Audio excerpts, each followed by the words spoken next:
ಬ್ರಹ್ಮನನ್ನು ಬಲ್ಲವರು ಉತ್ತರಾಯಣ ಕಾಲದ ಶುಕ್ಲ ಪಕ್ಷದ ಹಗಲಿನಲ್ಲಿ ಒಂದು ಪ್ರಶಸ್ತ ಮುಹೂರ್ತದಲ್ಲಿ ದೇಹತ್ಯಾಗ ಮಾಡುತ್ತಾರೆ.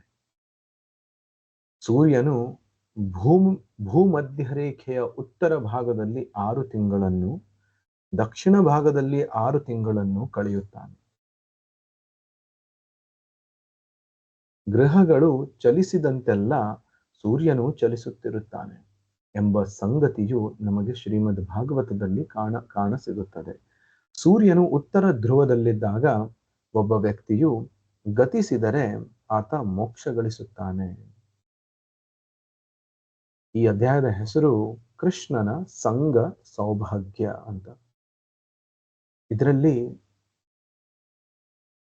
ಶಿಲ ಪ್ರಭುಪಾದರು ಕೃಷ್ಣ ಹೇಗೆ 8ನೆಯ ಅಧ್ಯಾಯದಲ್ಲಿ ಒಬ್ಬ ವ್ಯಕ್ತಿ ಯೋಗ ಅಭ್ಯಾಸದಿಂದ ಕೃಷ್ಣನ ಅಂತಕಾಲದಲ್ಲಿ ಸ್ಮರಣೆ ಮಾಡುವುದರಿಂದ ಮತ್ತೆ ಬೇರೆ ಬೇರೆ ಸಮಯದಲ್ಲಿ ದೇಹ ತ್ಯಾಗ ಮಾಡುವುದರಿಂದ ಅವನ ಗತಿ ಏನೇನಾಗ್ತದೆ ಅಂತ ಕೃಷ್ಣ ಭಗವದ್ಗೀತೆಯ 8ನೇ ಅಧ್ಯಾಯದಲ್ಲಿ ಹೇಳ್ತಾನೆ. ಅದನ್ನ ಶಿಲ ಪ್ರಭುಪಾದರು ಇಲ್ಲಿ ಹೇಳ್ತಾ ಇದ್ದಾರೆ. ಧೂಮೋ ರಾತ್ರಿಸ್ತಥಾ ಕೃಷ್ಣಃ ಷಣ್ಮಾಸಾ ದಕ್ಷಿಣಾಯನಂ ತತ್ರ ಚಾಂದ್ರಮಸಂ ಜ್ಯೋತಿರ್ ಯೋಗಿ ಪ್ರಾಪ್ಯ ನಿವರ್ತತೆ. ಶುಕ್ಲ ಕೃಷ್ಣೆ ಗತಿ ಹೀಯೇತೆ ಜಗತಃ ಶಾಶ್ವತೆ ಮತೆ ಏಕಯಾ ಯಾತ್ಯ ನಾವೃತ್ತಿಂ ಅನ್ಯಯಾ ವರ್ತತೆ ಪುನಃ.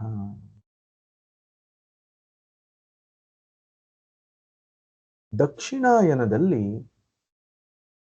ಇಡೀ ಈ 365 ಅಥವಾ 66 ವರ್ಷಗಳ ದಿನಗಳ ಈ ವರ್ಷವನ್ನ, ಒಂದು ವರ್ಷವನ್ನ 2 ಭಾಗಗಳಲ್ಲಿ ವಿಂಗಡಣೆ ಮಾಡಿದ್ದಾರೆ. ಅದರಲ್ಲಿ ಒಂದು ಭಾಗಕ್ಕೆ ದಕ್ಷಿಣಾಯನ ಅಂತ ಹೇಳ್ತಾರೆ, ಇನ್ನೊಂದಕ್ಕೆ ಉತ್ತರಾಯಣ ಅಂತ ಹೇಳ್ತಾರೆ. ಜನವರಿಯಿಂದ ಜೂನ್ ತನಕ ಇದಕ್ಕೆ ಉತ್ತರಾಯಣದ ಸಮಯ ಅಂತ ಹೇಳ್ತಾರೆ. ಮತ್ತೆ ಜೂನ್ನಿಂದ ಡಿಸೆಂಬರ್ ತನಕ ಇದಕ್ಕೆ ದಕ್ಷಿಣಾಯನ ಅಂತ ಹೇಳ್ತಾರೆ. ದಕ್ಷಿಣಾಯನದಲ್ಲಿ ಬರುವ ಕೃಷ್ಣ ಪಕ್ಷದ ಕತ್ತಲಿನ ದಿನಗಳಲ್ಲಿ ದೇಹ ತ್ಯಾಗ ಮಾಡುವ ಯೋಗಿಯು ಪುನಃ ಭೂಮಿಗೆ ಹಿಂತಿರುಗುತ್ತಾನೆ.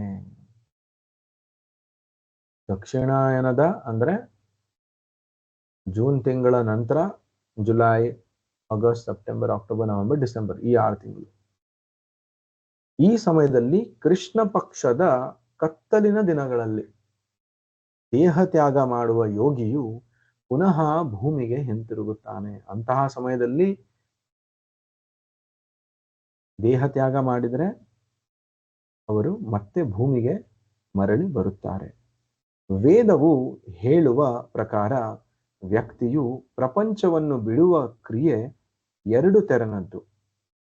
ಒಂದು ಹಗಲು ಹೊತ್ತು ಮರಣ ಹೊಂದುವುದು, ಇನ್ನೊಂದು ರಾತ್ರಿಯ ಕಾಲದ ಮರಣ.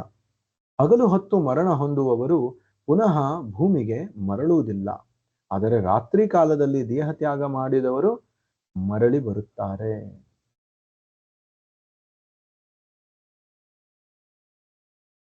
ಹೀಗೆಲ್ಲ ಘಟಿಸುವುದು ಆಕಸ್ಮಿಕ. ನಾವು ಯಾವ ಹೊತ್ತಿನಲ್ಲಿ ಮರಣ ಹೊಂದುತ್ತೇವೆ ಎಂಬುದು ನಮಗೆ ತಿಳಿಯದು. ಅಪಘಾತವೊಂದು ನಿಮಿತ್ತವಾಗಿ ನಾವು ಯಾವುದೇ ಹೊತ್ತು ಸಾಯಬಹುದು. ಆದರೆ ಕೃಷ್ಣ ಪ್ರಜ್ಞೆಯಲ್ಲಿ ಸ್ಥಿತನಾದ ಯೋಗಿಯ ಪಾಲಿಗೆ ಆಕಸ್ಮಿಕ ಸಂಭವಿಸುವ ಪ್ರಶ್ನೆಯೇ ಉದ್ಭವಿಸುವುದಿಲ್ಲ. ಅವನ ಭವಿಷ್ಯ ಅವನಿಗೆ ಚೆನ್ನಾಗಿ ಗೊತ್ತು. ಇಲ್ಲಿ ಪ್ರಭುಪಾದರು ಇಲ್ಲಿ ಒಂದು ಆಶ್ವಾಸನೆ ಕೊಡ್ತಾ ಇದ್ದಾರೆ. ಯಾಕಂದ್ರೆ ಕೃಷ್ಣ ಹೇಳ್ತಾ ಇದ್ದಾನೆ, ಯಾರು ದಕ್ಷಿಣಾಯನದ ಕತ್ತಲೆಯಲ್ಲಿ ದೇಹವನ್ನ ಬಿಟ್ರೆ ಅವರು ಮರಳಿ ಭೂಮಿಗೆ ಬರ್ತಾರೆ. ಸಾಧಾರಣವಾಗಿ ಯಾರು ಕತ್ತಲೆಯಲ್ಲಿ ದೇಹ ಬಿಡ್ತಾರೆ ಅವರು ಮರಳಿ ಬರ್ತಾರೆ. ಯಾರು ಹಗಲಿನಲ್ಲಿ ದೇಹ ಬಿಡ್ತಾರೆ ಅವರು ಪುನಃ ಭೂಮಿಗೆ ಮರಳುವುದಿಲ್ಲ ಎಂದು ಹೇಳ್ತಾ ಇದ್ದಾರೆ. ಆದರೆ ಪ್ರಭುಪಾದರು ಇಲ್ಲಿ ಒಂದು ಆಶ್ವಾಸನೆ ಕೊಡ್ತಾರೆ, ನಾವು ಯಾವ ಹೊತ್ತಿನಲ್ಲಿ ಮರಣ ಹೊಂದುತ್ತೇವೆ ಎಂಬುದು ನಮಗೆ ತಿಳಿಯದು. ಆದರೆ ಕೃಷ್ಣ ಪ್ರಜ್ಞೆಯಲ್ಲಿ ಸ್ಥಿತನಾದ ಯೋಗಿಯ ಪಾಲಿಗೆ ಆಕಸ್ಮಿಕ ಸಂಭವಿಸುವ ಪ್ರಶ್ನೆಯೇ ಉದ್ಭವಿಸುವುದಿಲ್ಲ. ಅವನ ಭವಿಷ್ಯ ಅವನಿಗೆ ಚೆನ್ನಾಗಿ ಗೊತ್ತು. ನೈತೆ ಸ್ಮೃತಿ ಪಾರ್ಥ ಜಾನನ್ ಯೋಗಿ ಮುಹ್ಯತಿ ಕಶ್ಚನ ತಸ್ಮಾತ್ ಸರ್ವೇಷು ಕಾಲೇಷು ಯೋಗಯುಕ್ತೋ ಭವಾರ್ಜುನ.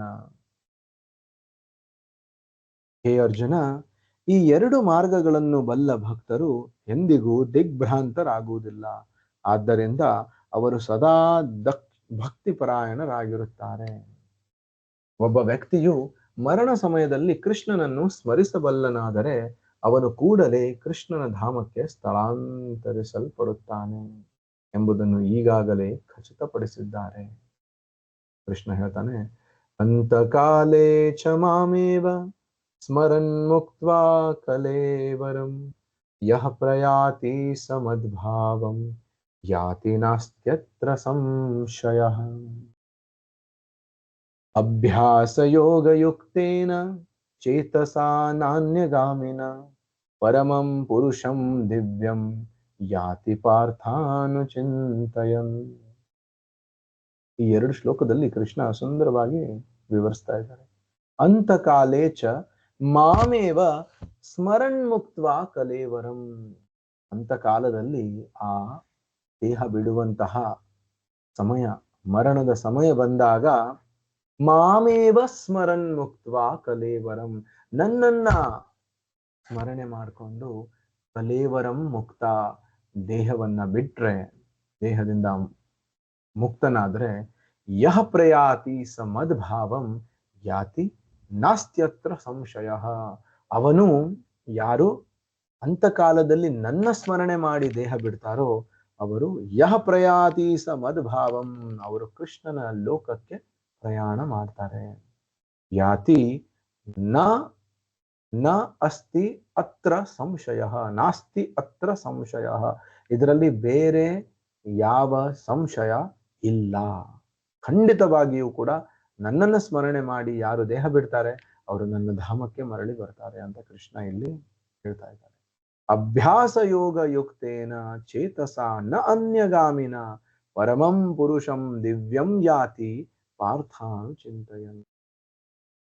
ಮರಣ ಹೊಂದುವ ಸಮಯದಲ್ಲಿ ನನ್ನನ್ನು ಮಾತ್ರ ಸ್ಮರಿಸುತ್ತಾ ದೇಹ ತ್ಯಾಗ ಮಾಡಿದಾತನು ಒಮ್ಮೆಗೆ ನನ್ನ ದಿವ್ಯ ಸ್ವಭಾವವನ್ನು ಗಳಿಸುತ್ತಾನೆ. ಈ ಕುರಿತು ಸಂಶಯವಿಲ್ಲ. ಹೇ ಪಾರ್ಥ, ಯಾರು ನನ್ನನ್ನು ಸ್ಮರಿಸುತ್ತಾ ದೇವೋತ್ತಮ ಪರಮ ಪುರುಷನನ್ನು ಧ್ಯಾನಿಸುತ್ತಾನೋ ಅವನು ನನ್ನ ಬಳಿ ಬರುವುದು ನಿಶ್ಚಯ. ಅಭ್ಯಾಸ ಯೋಗಯುಕ್ತೇನ ಚೇತಸ ನ ಅನ್ಯಗಾಮಿನ, ಅಂದ್ರೆ ಭಗವಂತನನ್ನ, ಕೃಷ್ಣ ದೇವೋತ್ತಮ ಪರಮ ಪುರುಷನನ್ನ ಸ್ಮರಿಸುವಂತಹ ಅಭ್ಯಾಸ. ನಾವು ಹೇಗೆ ಇದನ್ನ ಅಭ್ಯಾಸ ಮಾಡ್ತೀವಿ? ಭಗವಂತನ ಸ್ಮರಣೆ ಮಾಡುವುದಂದ್ರೆ ಏನು?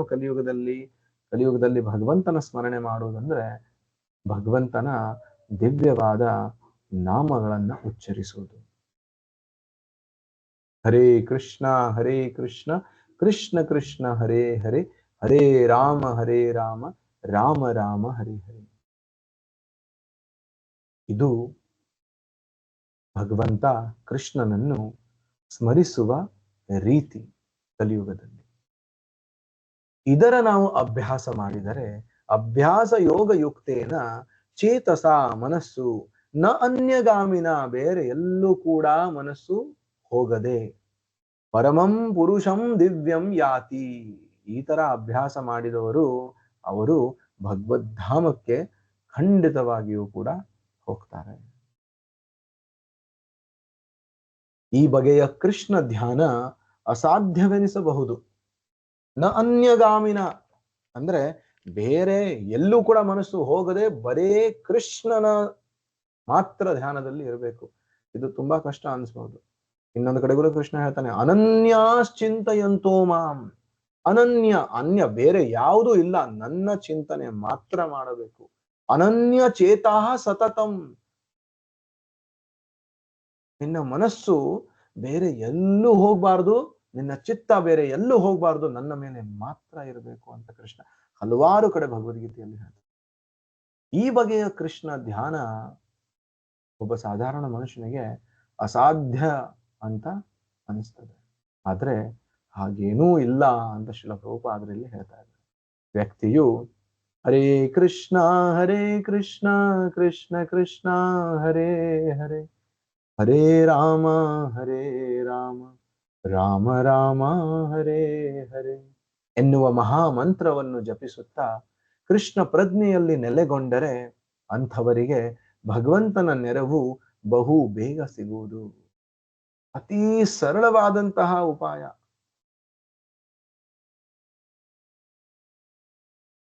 ಇಷ್ಟು ಸರಳವಾದಂತಹ ಈ ಹರೇ ಕೃಷ್ಣ ಮಹಾಮಂತ್ರವನ್ನ ಜಪಿಸುವ ಅಭ್ಯಾಸ ಮಾಡಿದರೆ ಮಾತ್ರ ಸಾಕು, ನಮಗೆ ಈ ಭವರೋಗದಿಂದ, ಈ ಕಲಿಯುಗದ ಪ್ರಭಾವದಿಂದ, ಜನ್ಮ ಮೃತ್ಯುಗಳ ಚಕ್ರದಿಂದ ಮೋಕ್ಷ ಸಿಗುವುದು ಅತಿ ಸುಲಭ. ಕೃಷ್ಣನು, ಅವನ ಹೆಸರು ಬೇರೆ ಬೇರೆ ಎಲ್ಲ. ಅಷ್ಟೇ ಅಲ್ಲ, ಕೃಷ್ಣನು ಹಾಗೂ ಅವನ ದಿವ್ಯ ಧಾಮವೂ ಕೂಡ ಬೇರೆ ಬೇರೆ ಅಲ್ಲ. ಶಾಬ್ದಿಕ ರೂಪದಲ್ಲಿ ಕೃಷ್ಣನು ನಮ್ಮ ಸಂಘದಲ್ಲಿ ಇರುವಂತೆ ನಾವು ನೋಡಿಕೊಳ್ಳಬಹುದು. ಪುರಾಣಗಳಲ್ಲಿ ಹೇಳ್ತಾರೆ, ಕೃಷ್ಣನ ನಾಮ ಚಿಂತಾಮಣಿ. ನಾಮ ಚಿಂತಾಮಣಿ ಕೃಷ್ಣ ಚೈತನ್ಯ ರಸ ವಿಗ್ರಹ. ಅದು ಸಂಪೂರ್ಣ ಭಗವಂತನ ನಾಮ ಸಂಪೂರ್ಣ ಚೈತನ್ಯದಿಂದ ತುಂಬಿದೆ.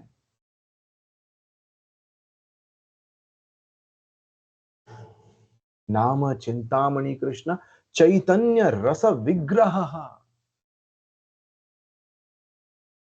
ಎಲ್ಲ ತರಹದ ರಸಗಳು ಇದರಲ್ಲಿ ಅಡಗಿದ್ದಾವೆ. ಚೈತನ್ಯ ರಸ ವಿಗ್ರಹ ಅಭಿನ್ನತ್ವಾಂ ನಾಮ ನಾಮಿನಃ. ಅಭಿನ್ನ ಅಂದ್ರೆ ಇಲ್ಲಿ ಶ್ರೀಲ ಪ್ರಭುಪಾದ ಹೇಳ್ತಾರೆ, ಭಗವಂತನ ನಾಮ ಮತ್ತೆ ಭಗವಂತ, ಸಾಕ್ಷಾತ್ ಭಗವಂತ, ಇದರಲ್ಲಿ ಏನು ವ್ಯತ್ಯಾಸವಿಲ್ಲ. ಅದೇ ರೀತಿ ಭಗವಂತನ ಧಾಮ ಮತ್ತೆ ಭಗವಂತ, ಅದರಲ್ಲಿ ಏನು ವ್ಯತ್ಯಾಸ. ಎಲ್ಲಿ ಭಗವಂತನ ನಾಮ ಇದೆಯೋ ಅಲ್ಲಿ ಸಾಕ್ಷಾತ್ ಭಗವಂತ ಇದ್ದಾನೆ. ಎಲ್ಲಿ ಭಗವಂತನ ಧಾಮ ಇದೆಯೋ ಅಲ್ಲಿ ಸಾಕ್ಷಾತ್ ಭಗವಂತ ಇದ್ದಾನೆ. ಕಲಿಕಾಲೆ ನಾಮರೂಪೇ ಕೃಷ್ಣ ಅವತಾರ. ಕಲಿಯುಗದಲ್ಲಿ ಕೃಷ್ಣ ನಾಮರೂಪದಲ್ಲಿ ಅವತಾರ ತೆಗೆದುಕೊಂಡಿದ್ದ. ಕಲಿಯುಗದಲ್ಲಿ ಕೃಷ್ಣನ ಪೂಜೆ ಮಾಡ್ಬೇಕಂದ್ರೆ ಅವನ ನಾಮ ಸಂಕೀರ್ತನೆಯನ್ನ ಮಾಡಬೇಕು. ಉದಾಹರಣೆಗೆ, ನಾವು ಹರೇ ಕೃಷ್ಣ ಮಂತ್ರವನ್ನು ಬೀದಿಯಲ್ಲಿ ಹೋಗುತ್ತಾ ಜಪಿಸಿದರೆ ಕೃಷ್ಣನು ನಮ್ಮೊಡನೆ ಬರುತ್ತಿರುವುದನ್ನು ಕಾಣಬಹುದು. ಎಷ್ಟೋ ನಮ್ಮಲ್ಲಿ ಭಕ್ತರು ನಿನ್ನೆ ಕೂಡ ಬೆಳಿಗ್ಗೆ ರಾಧಾಷ್ಟಮಿಯ ಪ್ರಯುಕ್ತ ಬೆಳಗಿನ ಜಾವದಲ್ಲಿ ಹಲವಾರು ಕಡೆ ನಗರ ಸಂಕೀರ್ತನೆಯನ್ನ ಮಾಡಿದ್ರು. ಈ ನಗರ ಸಂಕೀರ್ತನೆ ಸಾಧಾರಣ ಎಂದು ತಿಳ್ಕೋಬಾರದು. ಯಾಕಂದ್ರೆ ಎಲ್ಲಿ ಭಗವಂತನ ನಾಮಸ್ಮರಣೆ ನಡೀತದೆಯೋ, ಎಲ್ಲಿ ಭಗವಂತನ ಭಕ್ತರು ಭಗವಂತನ ನಾಮವನ್ನ, ಭಗವಂತನ ಗುಣ ರೂಪ ಲೀಲೆಯನ್ನ ಕೊಂಡಾಡ್ತಾರೆ, ಅಲ್ಲಿ ಸಾಕ್ಷಾತ್ ಭಗವಂತ ಇರ್ತಾನೆ. ನಾವು ತಲೆ ಎತ್ತಿ ಮೇಲೆ ನೋಡಿದಾಗ ಚಂದ್ರನು ನಮ್ಮೊಡನೆ ಬರುತ್ತಿರುವಂತೆ ಕಾಣುವುದಿಲ್ಲವೇ? ಇದು ಹಾಗೆಯೇ. ಒಂದು ಸುಂದರವಾದಂತ ಉದಾಹರಣೆ ಕೊಡ್ತಾರೆ ಶ್ರೀಲ ಪ್ರಭುಪಾದ. ಇದೇ ನಮ್ಮ ಆಚಾರ್ಯ ಪರಂಪರೆಯ ಮಹತ್ವ. ದೇಶ ಕಾಲ ಪಾತ್ರಕ್ಕೆ ಅನುಸಾರವಾಗಿ ಅವರು ಇಷ್ಟು ಸುಂದರವಾದಂತಹ ಉದಾಹರಣೆ ಕೊಡ್ತಾರಂದ್ರೆ ಅದನ್ನ ಅರ್ಥ ಮಾಡ್ಕೊಳ್ಳಿಕ್ಕೆ ತುಂಬಾ ಸುಲಭ ಆಗ್ತದೆ. ನಾವು ನೋಡಿರಬಹುದು, ನಾವೆಲ್ಲಾದ್ರೂ ನಡೀತಾ ಇರ್ಬೇಕಾದ್ರೆ ಮೇಲೆ ಆಕಾಶ ತುಂಬಾ ಕ್ಲಿಯರ್ ಆಗಿ ಓಪನ್ ಆಗಿ ಕಾಣ್ತಾ ಇದ್ರೆ, ಆಕಾಶದಲ್ಲಿರುವಂತ ಚಂದ್ರ ನಾವು ಹೇಗೆ ನಡೀತಾ ಇದ್ದೇವೆಯೋ ಅದೇ ರೀತಿ ನಮ್ಮ ಜೊತೆ ಆ ಚಂದ್ರ ಕೂಡ ನಡೀತಾ ಇದ್ದಾನೆ ಅಂತ ನಮ್ಗೆ ಅನಿಸ್ತದೆ. ಅದೇ ರೀತಿ ನಾವು ನಗರ ಸಂಕೀರ್ತನೆ ಮಾಡ್ತಿರ್ಬೇಕಾದ್ರೆ ಕೃಷ್ಣ ಯಾವಾಗ ಹರೇ ಕೃಷ್ಣ ಮಹಾಮಂತ್ರದ ಜಪ ಮಾಡ್ತಾ ನಾವು ಬೀದಿಗಳಲ್ಲಿ ಸಾಕ್ತೀವಿ, ಆವಾಗ ಕೃಷ್ಣ, ಸಾಕ್ಷಾತ್ ಕೃಷ್ಣ ನಮ್ಮ ಜೊತೆ ಇರ್ತಾನೆ. ಇದನ್ನು ನಾವು ಕಾಣಬಹುದು. ಇದು ಹಾಗೆಯೇ ಕೃಷ್ಣನ ಅಪರಾಶಕ್ತಿಯು ನಮ್ಮೊಡನೆ ಬರುತ್ತಿರುವಂತೆ ಕಾಣುವುದು ಸಾಧ್ಯವಿರುವಾಗ, ಅವನ ಪವಿತ್ರ ನಾಮಸ್ಮರಣೆ ಮಾಡುತ್ತಿರುವಾಗ ಕೃಷ್ಣನ ಅಪರಾಶಕ್ತಿ ಯಾವುದು? ಚಂದ್ರ. ಚಂದ್ರನೇ ನಮ್ಮ ಜೊತೆ ನಡ್ಕೊಂಡು ಬರ್ತಾ ಇದ್ದಾನೆ ಅನ್ನೋ ಹಾಗೆ ನಮ್ಗೆ ಕಾಣ್ತಿರ್ಬೇಕಾದ್ರೆ, ಭಗವಂತ ಸಾಕ್ಷಾತ್ ಭಗವಂತನ ನಾಮ ನಾವು ನಾಮಸ್ಮರಣೆ ಮಾಡ್ತಿರ್ಬೇಕಾದ್ರೆ, ಸಂಕೀರ್ತನೆ ಮಾಡ್ತಿರ್ಬೇಕಾದ್ರೆ ಸ್ವಯಂ ಕೃಷ್ಣನೇ ನಮ್ಮೊಂದಿಗೆ ಬರುವುದು ಸಾಧ್ಯವಾಗದೆ. ಕೃಷ್ಣನು ನಮ್ಮೊಡನೆ ಬರುತ್ತಾನೆ, ಆದರೆ ಅವನು ನಮ್ಮೊಡನೆ ಇರಲು ಯೋಗ್ಯತೆಯನ್ನು ನಾವು ಸಂಪಾದಿಸಿಕೊಳ್ಳ. ನಾವು ಕೃಷ್ಣನ ಚಿಂತನೆಯಲ್ಲಿ ಸದಾ ತಲ್ಲೀನರಾಗಿದ್ದರೆ ಕೃಷ್ಣನು ಸದಾ ನಮ್ಮೊಡನಿದ್ದಾನೆ ಎಂಬ ದೃಢ ವಿಶ್ವಾಸ ನಮಗಿರಬೇಕು. ಭಗವಾನ್ ಚೈತನ್ಯ ಮಹಾಪ್ರಭು ವರ್ಯರು ಮಾಡುವ ಪ್ರಾರ್ಥನೆ ಹೀಗಿದೆ. ನಾಮ್ನಾಮಕಾರಿ ಬಹುಧಾ ನಿಜ ಸರ್ವಶಕ್ತಿ ತತ್ರಾರ್ಪಿತಾ ನಿಯಮಿತಃ ಸ್ಮರಣೇನ ಕಾಲಃ ಏತಾದೃಶಿ ತವ ಕೃಪಾ ಭಗವನ್ ಮಮಾಪಿ ದುರ್ದೈವಮೀದೃಶಂ ಇಹಾಜನಿನಾನುರಾಗಃ. ನಾಂ ಅಕಾರಿ ಬಹುಧಾ ನಿಜ ಸರ್ವಶಕ್ತಿ. ಚೈತನ್ಯ ಮಹಾಪ್ರಭು ಹೇಳ್ತಾರೆ, ಸಾಕ್ಷಾತ್ ಕೃಷ್ಣನೇ ಈ ಶಿಕ್ಷಾಷ್ಟಕದ 2ನೇ ಶ್ಲೋಕದಲ್ಲಿ ಹೇಳ್ತಾರೆ, ನಾಂ ಅಕಾರಿ ಬಹುಧಾ ನಿಜ ಸರ್ವಶಕ್ತಿ. ಕೃಷ್ಣ ತನ್ನ ನಾಮದಲ್ಲಿ ತನ್ನ ಎಲ್ಲಾ ಶಕ್ತಿಯನ್ನ ಇಟ್ಟಿದ್ದಾನೆ. ನಿಜ ಸರ್ವಶಕ್ತಿ ತತ್ರಾರ್ಪಿತ ನಿಯಮಿತಃ ಸ್ಮರಣೆ ನ ಕಾಲಃ. ನಿಮ್ಮ ಮೈಕ್ಸ್ ಗಳನ್ನ ಮ್ಯೂಟ್ ಮಾಡಬೇಕು ಅಂತ ವಿನಂತಿ. ಹರೇ ಕೃಷ್ಣ.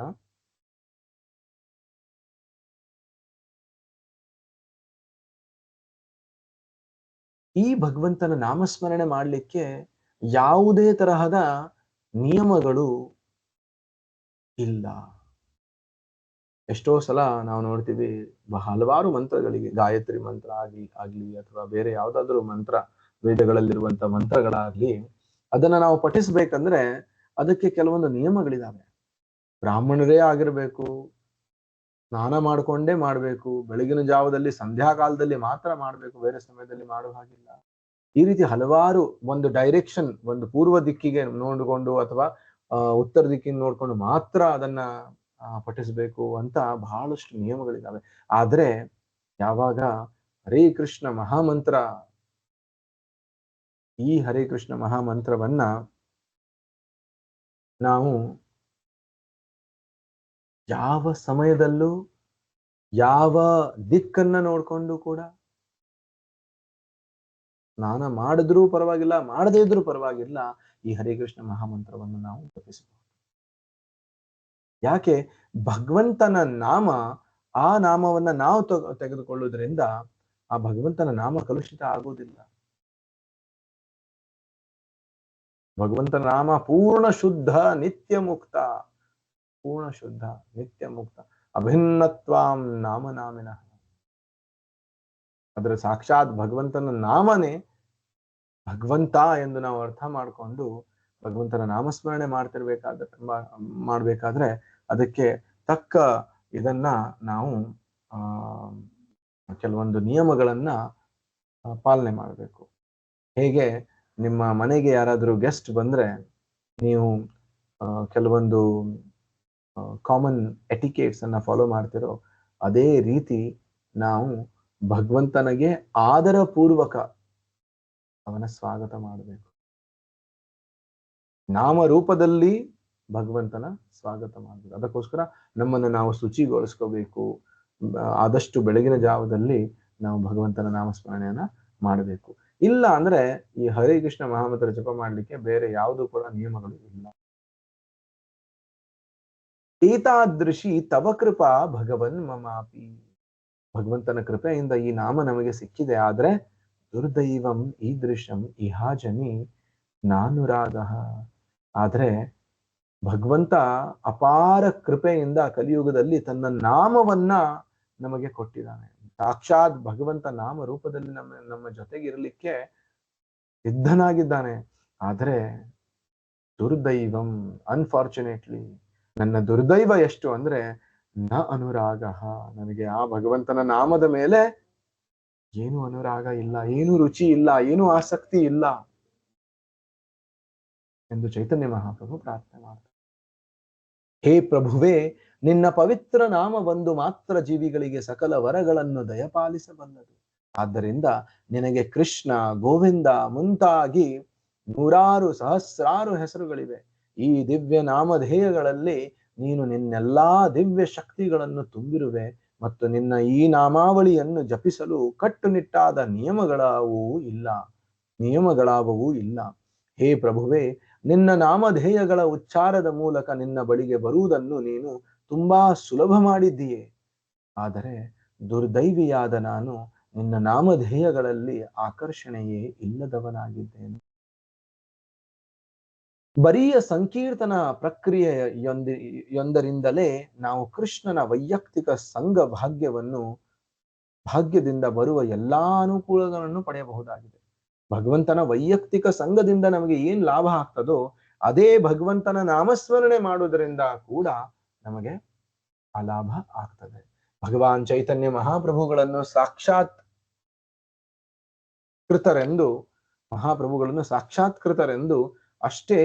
ಅಷ್ಟೇ ಏಕೆ ಭಗವಾನ್ ಕೃಷ್ಣನ ಅವತಾರವೇ ಎಂದು ಪರಿಗಣಿಸಲಾಗಿದೆ. ಅವರು ಹೇಳಿರುವ ಮಾತು ಇದು. ಅವರು ಹೇಳಿರುವ ಮಾತು ಇದು.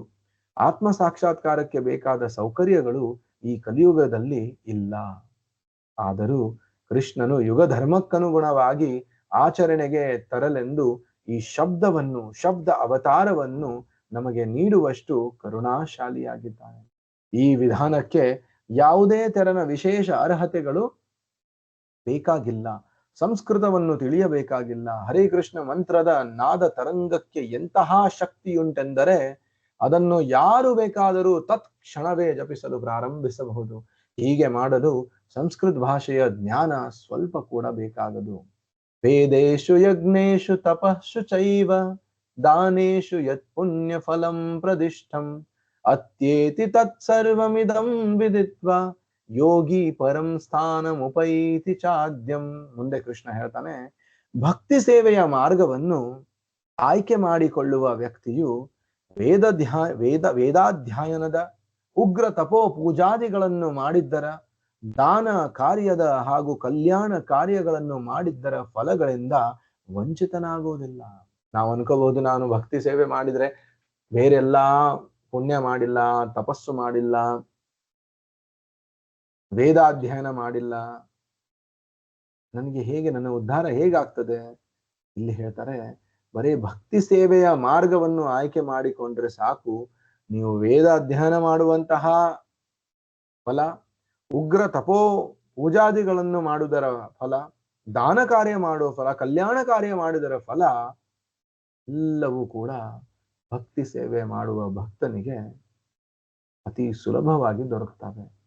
ಈ ವ್ಯಕ್ತಿಯು ಕೊನೆಯಲ್ಲಿ ಪರಂಧಾಮವನ್ನು ಸೇರುತ್ತಾನೆ. ಯೋಗಿ ಪರಂ ಸ್ಥಾನ ಉಪೈತಿ ಚಾದ್ಯಂ. ಈ ಆಶ್ವಾಸನೆ ಭಗವದ್ಗೀತೆ 8ನೇ ಅಧ್ಯಾಯ 28ನೇ ಶ್ಲೋಕದಲ್ಲಿ ಕೃಷ್ಣ ಹೇಳ್ತಾನೆ.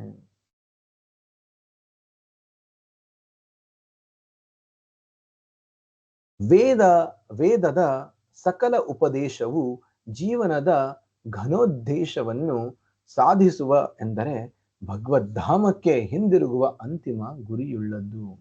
ಎಲ್ಲಾ ದೇಶಗಳವರ ಎಲ್ಲಾ ಧರ್ಮ ಗ್ರಂಥಗಳ ಗುರಿಯು ಇದೇ ಆಗಿದೆ. ಧಾರ್ಮಿಕ ಸುಧಾರಕ ಆಚಾರ್ಯರ ಸಂದೇಶವು ಇದೇ ಆಗಿದೆ. ಉದಾಹರಣೆಗೆ, ಪಾಶ್ಚಿಮಾತ್ಯ ಜಗತ್ತಿನಲ್ಲಿ ಯೇಸು ಕ್ರಿಸ್ತನು ಈ ಸಂದೇಶವನ್ನು ಹರಡಿದನು. ಹಾಗೆಯೇ ಭಗವಾನ್ ಬುದ್ಧನು ಹಾಗೂ ಮೊಹಮ್ಮದ್ ಪೈಗಂಬರನು ಹಾಗೆ ಮಾಡಿದರು. ಈ ಐಹಿಕ ಜಗತ್ತನ್ನು ನಾವು ನಮ್ಮ ಶಾಶ್ವತ ಸ್ಥಳವನ್ನಾಗಿ ಮಾಡಿಕೊಳ್ಳಬೇಕೆಂದು ಯಾರೂ ಉಪದೇಶಿಸುವುದಿಲ್ಲ. ಕಾಲ, ದೇಶ ಹಾಗೂ ಸಂದರ್ಭಗಳ ಅನುಸಾರ ಅಲ್ಲಲ್ಲಿ ಅಷ್ಟಿಷ್ಟು ತಾರತಮ್ಯ ಕಂಡು ಬರಬಹುದು. ಆದರೆ ನಾವು ಈ ಐಹಿಕ ಜಗತ್ತಿಗಾಗಿ ಹೇಳಿ ಮಾಡಿಸಿದವರಲ್ಲಿ ಮತ್ತು ನಮ್ಮ ಸ್ಥಾನ ಆಧ್ಯಾತ್ಮಿಕ ಪ್ರಪಂಚದಲ್ಲಿದೆ ಎಂಬ ಮುಖ್ಯ ತತ್ವವನ್ನು ಎಲ್ಲಾ ನೈಜ ಪಾರಮಾರ್ಥಿಕರು ಒಪ್ಪಿಕೊಳ್ಳುತ್ತಾರೆ. ನಮ್ಮ ಆತ್ಮದ ಅಂತರಾಳದ ಅಪೇಕ್ಷೆಗಳನ್ನು ಪೂರೈಸಿಕೊಳ್ಳುವ ಕಾರ್ಯವು ಹುಟ್ಟು ಸಾವುಗಳಿಲ್ಲದ ಕೃಷ್ಣ ಲೋಕಗಳ ಕಡೆಗೆ ಬೆರಳು ಮಾಡಿ ತೋರಿಸುತ್ತದೆ. ತೋರಿಸುತ್ತವೆ.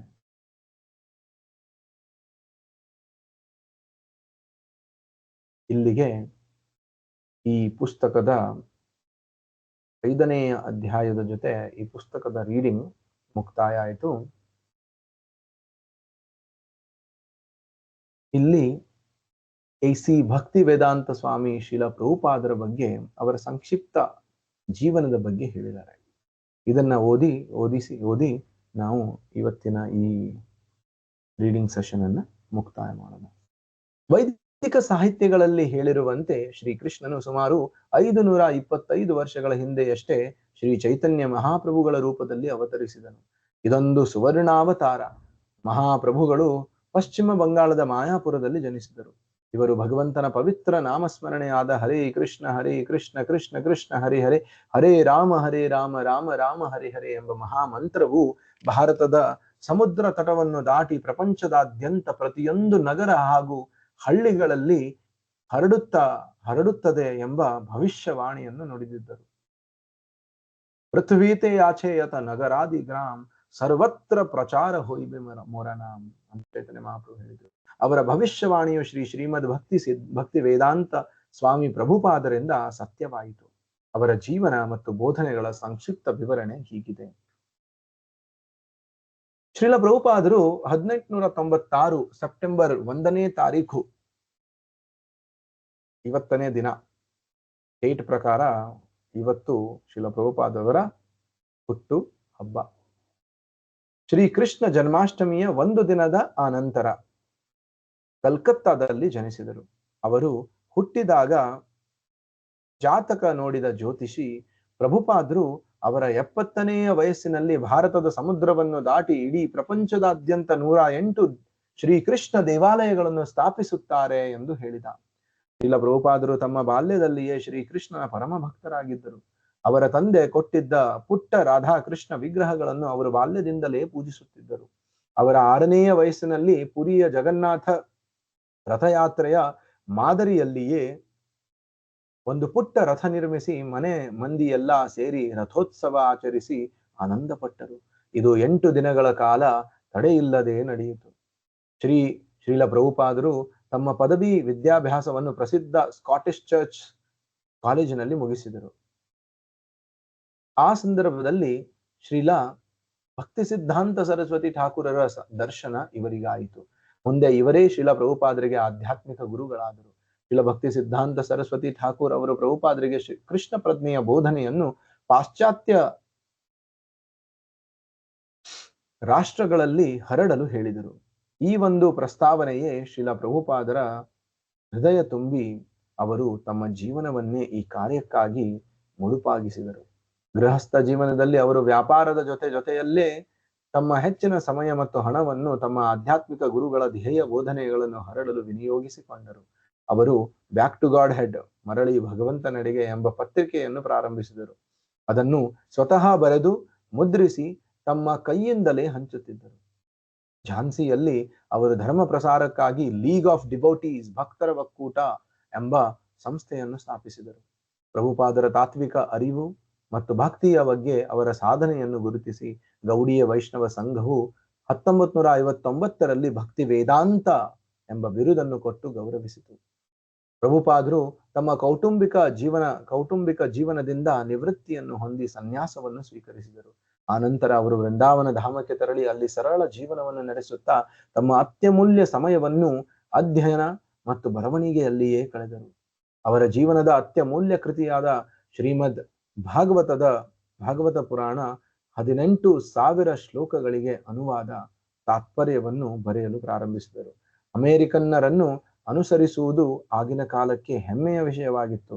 ಆದುದರಿಂದ ಕೃಷ್ಣ ಪ್ರಜ್ಞೆಯನ್ನು ಮೊದಲು ಅಮೆರಿಕನ್ನರಿಗೆ ತಿಳಿ ಹೇಳಿ ಬೋಧಿಸಿದರೆ ಇಡೀ ಪ್ರಪಂಚವೇ ಅವರನ್ನು ಅನುಕರಿಸುತ್ತದೆ ಎನ್ನುವುದು ಶ್ರೀಲ ಪ್ರಭುಪಾದರ ಉದ್ದೇಶವಾಗಿತ್ತು. ಇದರಿಂದ ಪ್ರಪಂಚಕ್ಕೆ ಶ್ರೀಕೃಷ್ಣ ಭಕ್ತಿಯನ್ನು ಹರಡಬಹುದು. ಈ ಒಂದು ಯೋಚನೆಯಿಂದ ಶ್ರೀಲ ಪ್ರಭುಪಾದರು ಅಮೆರಿಕದ ಹೃದಯ ಸ್ಥಾನವಾದ ನ್ಯೂಯಾರ್ಕಿಗೆ 1965ರಲ್ಲಿ ಆಗಸ್ಟ್ 15ರಂದು ದಾನಿಯೊಬ್ಬರ ನೆರವನ್ನು ಪಡೆದುಕೊಂಡು ಹಡಗಿನಲ್ಲಿ ಪ್ರಯಾಣ ಮಾಡಿದರು.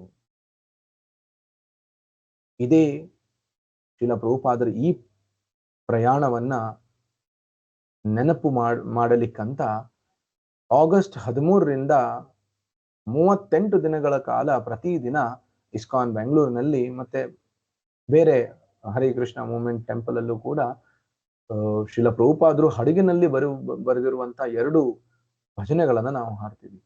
ಒಂದು ಮಾರ್ಕಿನೇ ಭಾಗವತ ಧರ್ಮ ಅಂತ, ಓರೋ ಕೃಪಾ ಕೊಯ್ಲೆ ಕೃಷ್ಣ ಅಧಮೇರ ಪ್ರತಿ ಅಂತ. ಇನ್ನೊಂದು ಕೃಷ್ಣ ತವ ಪುಣ್ಯ ಹಬೆ ಭಾಯ್ ಅಂತ. ಈ ರೀತಿ 2 ಭಜನೆಗಳನ್ನ ಶ್ರೀಲ ಪ್ರಭುಪಾದರೇ ಬರೆದಿರುವಂತಹ, ಆ ಹಡಗಿನಲ್ಲೇ ಬರೆದಿರುವಂತಹ ಹಾಡುಗಳನ್ನ, ಭಜನೆಗಳನ್ನ ನಾವು ಹಾಡ್ತೀವಿ. ಆಗ ಕೆಲವೇ ದಿನಗಳ ಹಿಂದೆ ಅವರು ತಮ್ಮ 69ನೆಯ ಜನ್ಮದಿನವನ್ನು ಪೂರೈಸಿದ್ದರು. ಬಹುಪಾಲು ಜನ ಈ ವಯಸ್ಸಿಗೆ ಕೆಲಸದಿಂದಲೇ ನಿವೃತ್ತಿಯನ್ನು ಪಡೆದಿರುತ್ತಾರೆ. ಆದರೆ ಪ್ರಭುಪಾದರು ತಮ್ಮ ಧ್ಯೇಯ, ಉದ್ದೇಶ ಮತ್ತು ಕೃಷ್ಣ ಪ್ರಜ್ಞೆಯ ಪ್ರಚಾರಕ್ಕಾಗಿ ಈ ಇಳಿ ವಯಸ್ಸಿನಲ್ಲಿ ಪಾಶ್ಚಾತ್ಯ ದೇಶಕ್ಕೆ ಪಯಣ ಬೆಳೆಸಿದ್ದರು. ತಮ್ಮ ಪ್ರಯಾಣದ ಅವಧಿಯಲ್ಲಿ ಶ್ರೀಲ ಪ್ರಭುಪಾದರು ಅನೇಕ ತೊಂದರೆಗಳನ್ನು ಎದುರಿಸಬೇಕಾಯಿತು. ಅವರಿಗೆ 2 ಸಲ ಹೃದಯ ಆಘಾತ ಆಯಿತು. ಪ್ರಯಾಣ ಮಾಡುತ್ತಿದ್ದ ಹಡಗು ಸರಕು ಸಾಮಗ್ರಿಗಳನ್ನು ಒಯ್ಯುವ ಸಾಮಾನ್ಯ ಹಡಗಾದ್ದರಿಂದ ಅಲ್ಲಿ ಯಾವ ವೈದ್ಯರ ಅಥವಾ ಔಷಧಿಗಳ ಅನುಕೂಲತೆ ಇರಲಿಲ್ಲ. ಇಂತಹ ಸಂದಿಗ್ಧತೆಯ ಪರಿಸ್ಥಿತಿಯಲ್ಲಿ ಒಂದು ರಾತ್ರಿ ಪ್ರಭುಪಾದರಿಗೆ ಒಂದು ಅಪೂರ್ವವಾದ ಕನಸು ಬಿತ್ತು. ಪರಮ ಪುರುಷ ಶ್ರೀ ಕೃಷ್ಣನು ದೋಣಿಗೆ ಹುಟ್ಟು ಹಾಕಿ ಮುನ್ನಡೆಸುತ್ತಿದ್ದ. ಅವನು ಅವರ ಬಳಿ ಅಂಜದೆ ಮುಂದೆ ಸಾಗಬೇಕೆಂದು ಹೇಳಿದನು. ಇದರಿಂದ ಪ್ರಭುಪಾದರಲ್ಲಿ ಅಪಾರ ಧೈರ್ಯ ಹೆಚ್ಚಿತು. ತಾನು ಎಲ್ಲಾ ಅಪಾಯಗಳಿಂದ ಪಾರಾಗಲು ಪರಮಾತ್ಮನ ರಕ್ಷಣೆ ತಮ್ಮ ಮೇಲೆ ಇದೆ ಎಂದು ಭಾವಿಸಿದರು. 37 ದಿನಗಳ ನಂತರ ಅವರು ನ್ಯೂಯಾರ್ಕ್ ನಗರವನ್ನು ತಲುಪಿದರು. ಅಪರಿಚಿತ ಊರಿನಲ್ಲಿ ಯಾರೊಬ್ಬರ ಪರಿಚಯವೂ ಇರಲಿಲ್ಲ. ಅವರ ಬಳಿ ಕೇವಲ 40 ರೂಪಾಯಿಗಳು ಮಾತ್ರ ಇದ್ದವು. ಕೈಯಲ್ಲಿ ಕೆಲವು ಪುಸ್ತಕಗಳನ್ನು ತುಂಬಿಕೊಂಡಿದ್ದ ಕಬ್ಬಿಣದ ಟ್ರಂಕ್, ಒಂದು ಕೊಡೆ, ತಿನ್ನಲು ಧಾನ್ಯಗಳಿಂದ ಮಾಡಿದ ಒಣ ಹಿಟ್ಟು ಇತ್ತು. ಧಾನ್ಯಗಳಿಂದ ಮಾಡಿದ ಒಣ ಹಿಟ್ಟು ಇತ್ತು. ಆದರೆ ಒಬ್ಬ ಏಕಾಂಗಿ ಮನುಷ್ಯ ಯಾವ ಸಹಾಯ ಸಹಕಾರವಿಲ್ಲದೆ, ತನ್ನ ಆರೋಗ್ಯವೂ ಸರಿಯಿಲ್ಲದೆ, ಗುರುತು ಪರಿಚಯವಿಲ್ಲದ, ಯಾವ ಕೃಷ್ಣ ಬೋಧನೆಯನ್ನು ಕೇಳರಿಯದ, ಕಂಡರಿಯದ ಬೃಹತ್ ಅಮೆರಿಕಾದಂತಹ ದೇಶದಲ್ಲಿ ಯಶಸ್ಸನ್ನು ಸಾಧಿಸಬಲ್ಲನೆ ಎಂಬುದು ಪ್ರಶ್ನೆಯಾಗಿತ್ತು.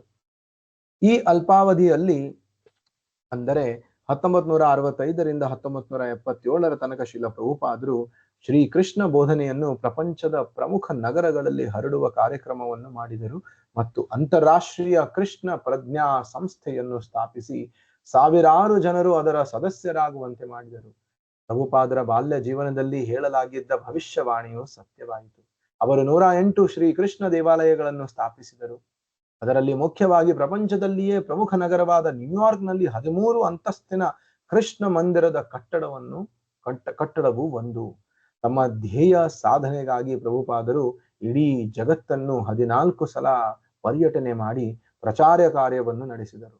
ಹೀಗೆ ಜಗತ್ತಿನ ಮನೆ ಮನೆಯಲ್ಲೂ ಮನಸ್ಸಿನಲ್ಲೂ ಹರೇ ಕೃಷ್ಣ ಎಂಬ ನಾಮಜಪವನ್ನು ತುಂಬುವುದರ ಮೂಲಕ ಶ್ರೀಕೃಷ್ಣ ಚೈತನ್ಯ ಮಹಾಪ್ರಭುಗಳು 500 ವರ್ಷಗಳ ಹಿಂದೆಯೇ ನುಡಿದ ಭವಿಷ್ಯವಾಣಿಯನ್ನು ಸತ್ಯವನ್ನಾಗಿಸಿದರು.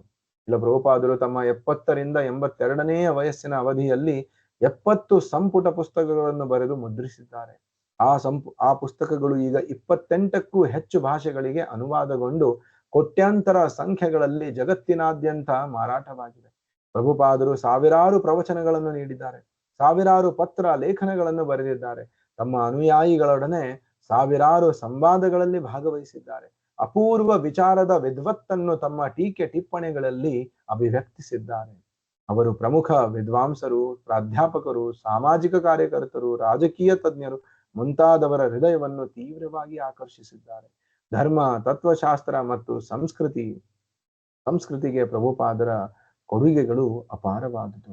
ಶಿಕ್ಷಣವೆತ್ತರು, ವಿದ್ವಾಂಸರು, ಧಾರ್ಮಿಕ ಸುಧಾರಕರು, ಧಾರ್ಮಿಕ ಸುಧಾರಕರು, ರಾಜಕೀಯ ಮತ್ತು ಸಾಮಾಜಿಕ ಧುರೀಣರು ಇವೆಲ್ಲರೂ ಶ್ರೀಕೃಷ್ಣನ ಬೋಧನೆಗಳಿಂದ ಆಕರ್ಷಿತರಾಗಿದ್ದಾರೆ. ಇಲ್ಲಿಗೆ ಈ ಪುಸ್ತಕ ಮುಕ್ತಾಯ ಆಯಿತು. ಎಲ್ಲರಿಗೂ ಧನ್ಯವಾದಗಳು. ವಿಶ್ವಗುರು ಶ್ರೀಲ ಪ್ರಭುಪಾದ ಕೀ ಜೈ. ನಿತಾಯ್ ಗೌರ್ ಪ್ರೇಮಾನಂದೇ Hari. Thank you, Prabhu. Hare Krishna.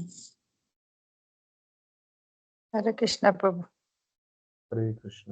Thank you Prabhu. Hare Krishna.